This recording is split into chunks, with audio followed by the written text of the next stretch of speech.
Ini tak kasih hadiah. Aku tadi bapak ada nggak hadiah anak-anakku ya tak? Ini teh. Jajan deh. Bapak nggak anaknya kita.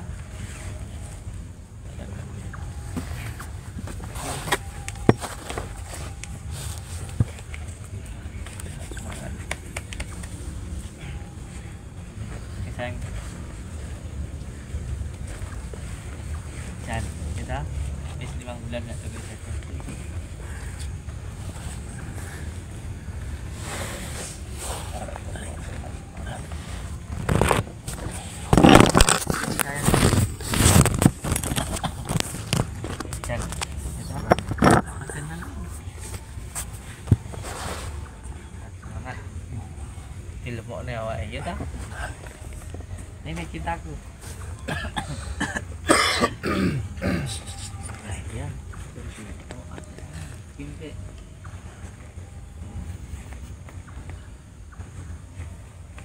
Lukis tenang-tenang. Kangen ayah ini. Bang Bilan pisah. Ayo, ini siapa Tuhan? Ini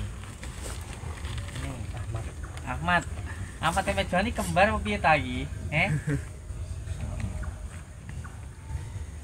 Yum.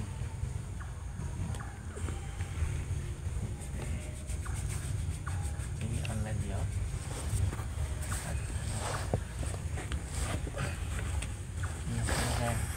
Ini sing di depan ya. Ya ta? Jajan. Hanya wis 5 bulan enggak tahu kayak jajan.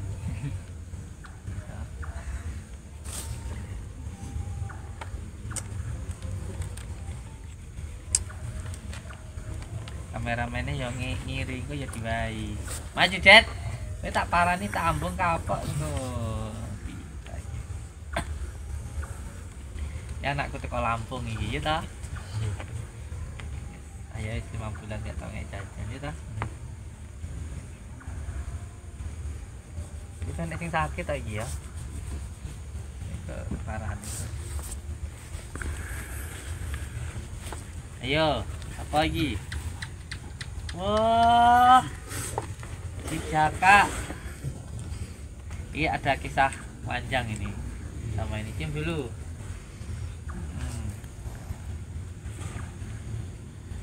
Ke Bandung, sing pinter, ya. Coba pacaran, ganteng-ganteng pacaran, lo hilang ganteng itu, ya. Coba pacaran.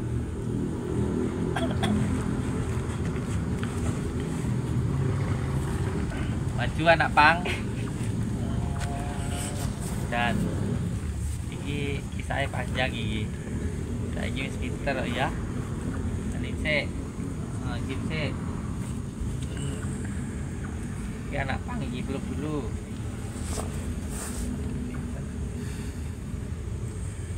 Ini nangis betul. Ya. Pinter. Ya jajan siapa maju.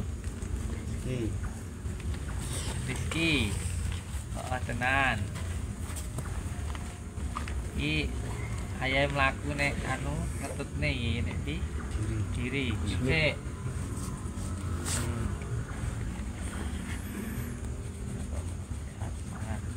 Saiki gondrong kan ya. Jajan. 5 bulan ayah ra ngek jajan iki. Nah, iki sing biasane anu hadiran iki ta. Aku kali-kali iki. Marine mau bakso.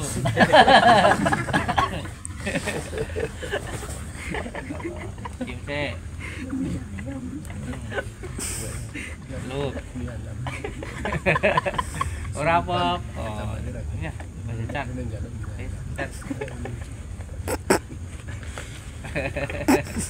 Dikasih minggeng diparingi 3. 1. Enggak. Sampeyan paringna. Pinter. Kondi. Oh, wis gak apa-apa. Kita enek. Apa maju. Ya, bapake kula mawon. Enggak, mit. Suwun. Waalaikumsalam. Ini dulurku lagi. Baru datang. Dari mana? Kalimantan. Sehat. Rani. Sehat. Mantap untuk mami. Ikut temannya panjenengan ada gitu.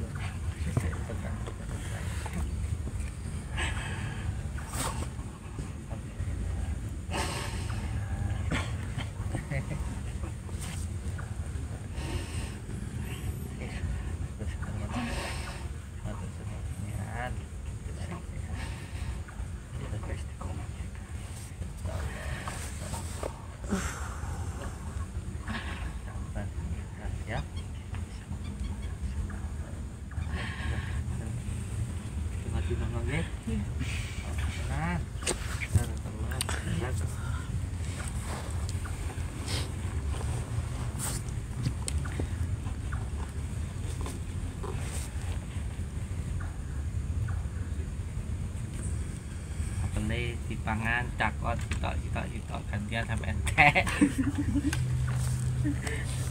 kita bersama-sama kalau kurang tak tambahi tinggal nyatu nih perasaan nih cakot muter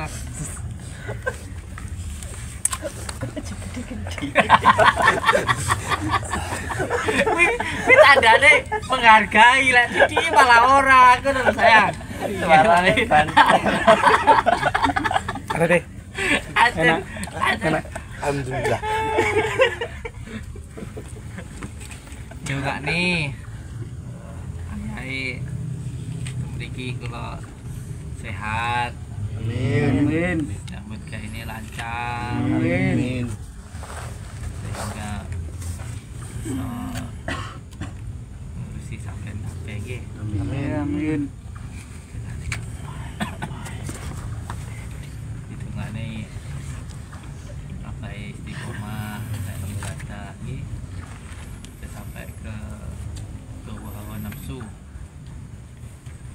wis tau model piye wong dek wingi enek masalah berarti mesti ono sing salah jadi orang usah ngrupangsa bener yang paling apik ki ngrupangsani salah masih yota dewi iso ngomong wong gak ngajar ke acara sesat sama bapakne wong intine yo yen ora sampai terjerumus ning acara sesat ikan karepe awake dhewe oh sing salah sing motong video ini salah ora salah lah enek masalah berarti enek sing salah terus kula sepindah untuk yang pertama saya memohon maaf terutama untuk masyarakat Indonesia pada umumnya terkhusus di Sarjawinara karena bagaimanapun juga kemarin itu sempat terjadi kegaduhan semoga Allah Subhanahu wa taala mengampuni dosa saya Amin. dan memberikan kebaikan setelah adanya sebuah kesalahan. Semoga di balik musibah ini semuanya membawa barokah. Amin. Sebenarnya adanya kejadian kemarin itu saya itu tidak apa-apa. Semuanya itu adalah titipan dari Allah Subhanahu wa taala.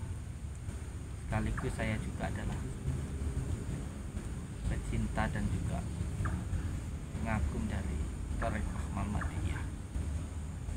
Buat saya seseorang yang dicaci, seseorang yang dibully itu adalah barokah.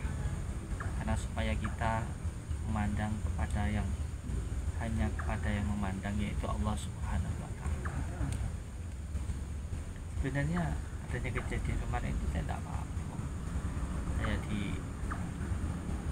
sayang sama Pak Polisi itu dibawa itu ya saya bilang saya senang di penjara gitu. Gak apa-apa kalau ini keputusan Allah saya senang-senang saja tidak apa-apa.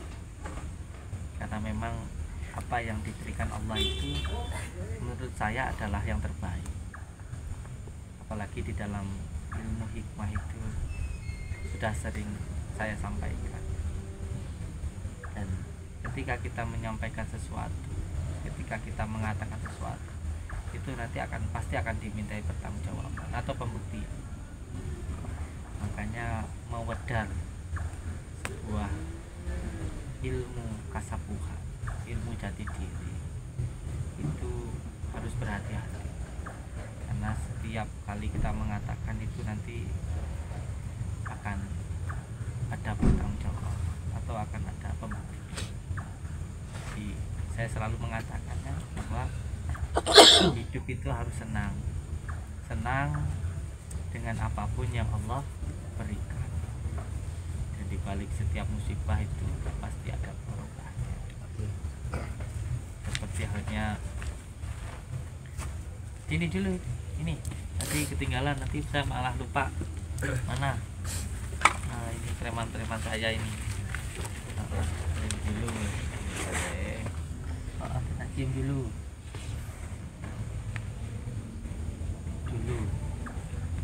Jadi guyu aja. Entah, Ya saya ya kan. alisnya semplak Pak. Aslinya sebelah.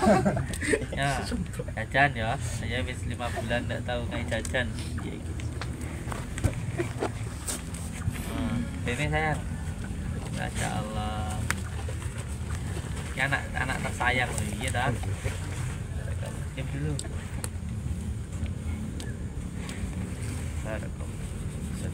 Muhammad.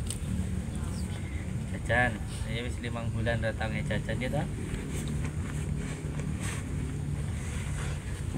Ya, intinya sebenarnya apapun yang terjadi saya ridho karena itu untuk mendapatkan ridha Allah. Dan adanya kejadian kemarin sebenarnya saya senang-senang aja. Nah saya selalu bilang, ayah Mi kan selalu bilang dalam setiap keadaan harus senang karena untuk mendapatkan ridha Allah. Termasuk ketika kemarin dibawa sama Pak Polisi, dibawa pun juga saya tidak apa-apa, walaupun toh saya ngerasa ya saya nggak seperti yang dituduhkan, tapi ya tidak apa-apa karena buat saya suatu hal yang terjadi itu bukan karena ini, bukan karena itu, tapi memang sudah menjadi kehendak Allah Subhanahu wa Ta'ala. Yang kedua sebenarnya apapun yang terjadi ya semuanya saya pasrahkan kepada Allah Subhanahu wa Ta'ala.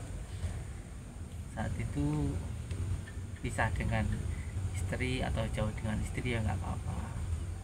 Dari situ bisa lebih mensyukuri, menghargai waktu bersama, karena waktu masih sebelum dibawa Pak Polisi itu kan kurang begitu menghargai waktu, terutama waktu sama istri. Repot dengan orang sama dukun, ya kan, repot dengan pekerjaan dan juga kegiatan, sehingga ketika jauh itu jadi kayak pacaran gitu. Jadi kayak sama Mimu itu jadi lebih sayang sekarang ini, karena kayak pacaran. Makanya pisah itu pun ya tidak apa-apa, dan juga jadi pembelajaran. Nanti pada akhirnya juga bisa meninggal dunia, tinggal istri dulu atau suami dulu atau bersama-sama. Pada akhirnya semua yang ada di dunia juga nanti pada akhirnya akan berpisah. Tidak. Dan sebenarnya kemarin juga waktu dibawa itu ditaruh di sana itu di kamar itu ya tidak apa-apa, karena lebih banyak waktu untuk beribadah, berzikir. Karena ketika di rumah itu kan terlalu banyak kegiatan, secara zahiriahnya, secara batinnya kan kurang ibadahnya, karena memang waktunya lebih banyak digunakan untuk terima tamu, untuk bikin konten dan lain sebagainya, sehingga untuk zikirnya itu berkurang. Mungkin Allah berkehendak supaya lebih banyak waktu untuk beribadah kepada Allah Subhanahu wa Ta'ala. Intinya semuanya ada hikmahnya. Nah, sebenarnya yang paling membuat saya itu sedih ya, yang membuat saya paling sedih dari semuanya itu sebenarnya hanya satu. Kalau masalah-masalah yang lainnya itu kan buat saya ya tidak apa-apa, ini pun ya tidak apa-apa, cuman yang paling berat lah kalau menurut saya ujiannya, atau yang paling berat itu ketika itu saya benar-benar nggak tahan di sana itu. Biasanya saya masih bisa tenang, tapi ketika mendengar bahwa anak-anak saya itu dipulangkan, itu saya wallahi nangis saya itu.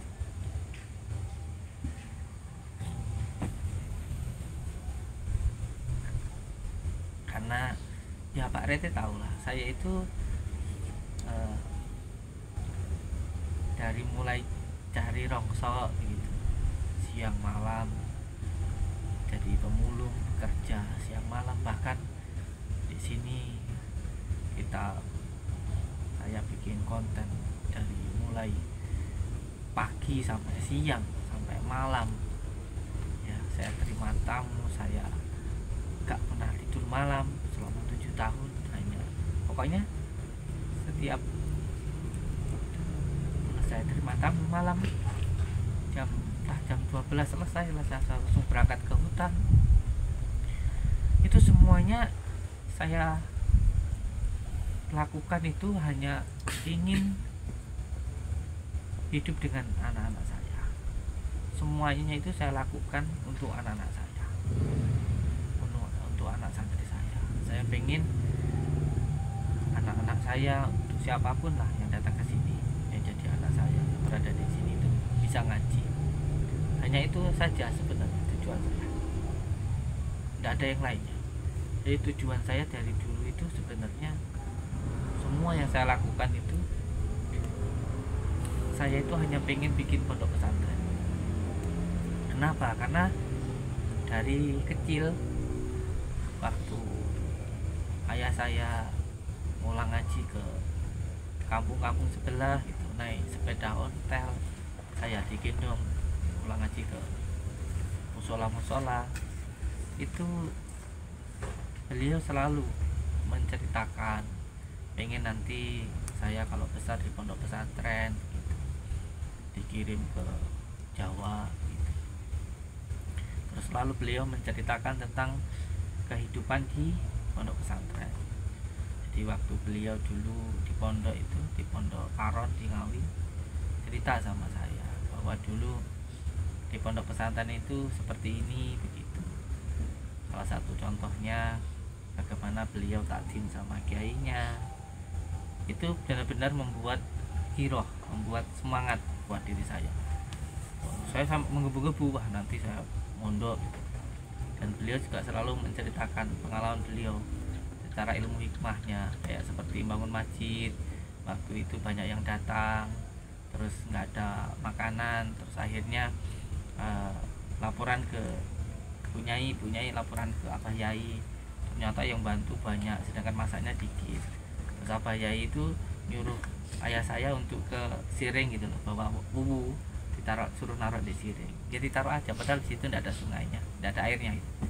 Terus baru ditaruh, baru berapa menit sama Abah Yai suruh ngambil lagi, ternyata di bubunya itu tidak ada lelenya begitu. Nah itu ya, cerita-cerita yang seperti inilah membuat saya itu cinta gitu, kepada ilmu hikmah itu. Inilah yang membuat saya itu cinta sekali dengan ilmu hikmah. Dan ada cerita dari ayah saya bahwa dulu ada anak lurah gitu yang dipondokkan di pondok bapak saya itu. Nah ketika di situ anak lurah tadi itu sangat takdim sekali gitu sama Abah Yainya. Kerjanya setiap hari itu nyuci sandal gitu. Sampai akhirnya ayahnya yang lurah itu yang mondokkan anaknya di situ itu kaget tahu anaknya itu seperti itu. Akhirnya beliau itu marah lah, lurahnya itu, anakku tuh dari sini tuh tidak tak suruh jadi pembantu lah seperti ini kayak gitu. Saya itu anak saya itu pengennya pinter gitu. Terus akhirnya dipanggil lah anaknya, apa ya ingin mau matur, saya nggak nyuruh kok anak jenengan seperti itu. Nah terus anaknya dipanggil, beliau itu bilang anaknya itu, kalau intinya beliau itu bertanya sama ayai, lah sing jenengan karep niku kula niku teng pondok niku pripun to, Bah? Yo ben pinter. Oleh ngoten monggo, disuruh ngambil semua kitab itu, kitab kuning itu semua dua hikam semua. Nah ternyata beliau itu hafal gitu, tanpa membaca beliau itu hafal. Nah cerita-cerita yang seperti inilah yang akhirnya itu menumbuhkan giroh saya untuk ingin mondok gitu nanti. Tapi ternyata Allah berkehendak lain. Saya baru kelas 5 SD, belum sampai lulus, ayah saya sudah terkena penyakit paru-paru, sehingga tidak bisa untuk mondokkan saya. Jangankan untuk mondokkan saya, untuk makan saja tidak ada. Sampai akhirnya saya bekerja nunggu burung di sawah itu, nunggu padi gitu. Terus nyangkol, pokoknya semua hal saya lakukan lah, yang penting ada rezeki yang halal seperti itu. Sampai akhirnya ibu saya harus merantau jadi pembantu rumah tangga. Jadi waktu ayah saya sakit itu ibu saya jadi pembantu rumah tangga, kakak saya juga begitu. Tapi kalau kakak saya sempat mondok 5 tahun di Brabasan. Saya yang berdua hidup bersama dengan kakak saya. Ini cerita enggak apa-apa ya. Nah, ketika saya hidup berdua dengan ayah saya inilah sampai beberapa tahun. Jadi pernah ada, kalau saya itu kalau sekolah itu karena ninggalin ayah saya itu sering kalau istirahat itu lari dulu ke rumah gitu untuk nengok ayah saya, karena takut. Ayah saya itu paling takut dulu itu kalau ayah saya meninggal, itu paling takut. Jadi kalau saya sekolah itu, padahal dari sekolah ke rumah itu mungkin sekitar 2 kilo, itu saya sering lari kalau istirahat itu nengok dulu, oh ayah saya masih hidup, balik lagi sekolah, sering tak balik kayak gitu, seperti itu. Terus karena saya yang masak itu kan saya, kadang-kadang nggak ada yang dimasak, saya kan kerjanya nunggu burung. Akhirnya pulang sekolah jam 1 itu, pulang sekolah itu saya habis sholat itu langsunglah berangkat ke tempat kerja deh, langsung berangkat ke tempat kerja, nunggu burung itu di sawah, langsung berangkat ke tempat kerja. Ayah saya itu tahu kalau saya itu belum makan kan, waktu pulang sekolah itu langsung kerja gitu. Nah, ayah saya itu nyusul ke tempat kerjaan saya depan rumah begitu, sambil bawa nasi berkat yang semalam gitu, ternyata belum habis, dikasihkan ke saya. Dan saya ngelihat itu, wah, hati saya meronta-ronta itu.